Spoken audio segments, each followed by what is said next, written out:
sabbia bianca di Costa Rei, dove il sole brucia i pensieri miei. C'è un gigante calmo in mezzo al blu che guarda la riva e non parla più.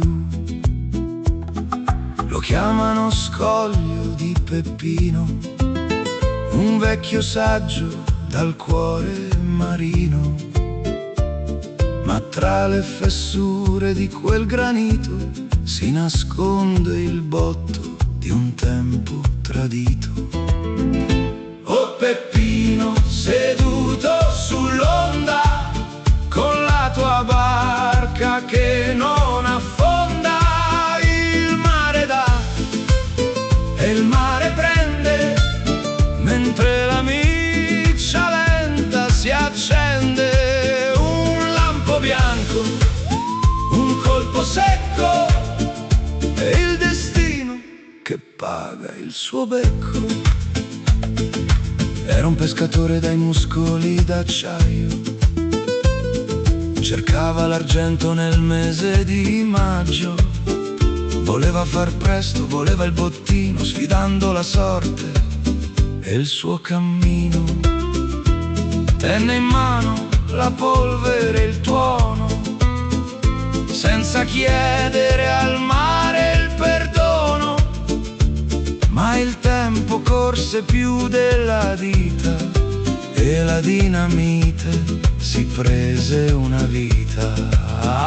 Oh Peppino, seduto sull'onda, con la tua barca che non affonda, il mare dà e il mare prende, mentre la miccia lenta si accende.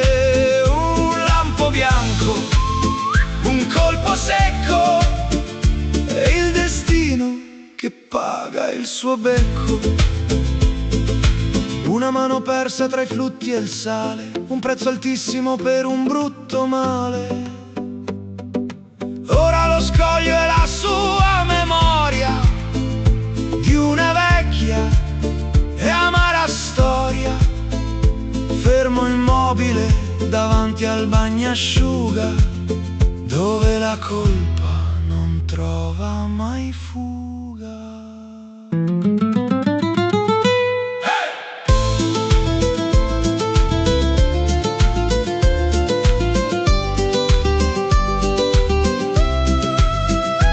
Oh Peppino, seduto sull'onda, con la tua barca che non affonda, il mare dà e il mare prende, mentre la miccia lenta si accende. Un lampo bianco, un colpo secco, e il destino che paga il suo becco.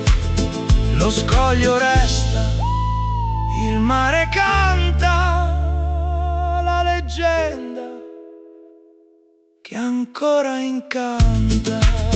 Peppino guarda, Peppino aspetta, senza più fretta.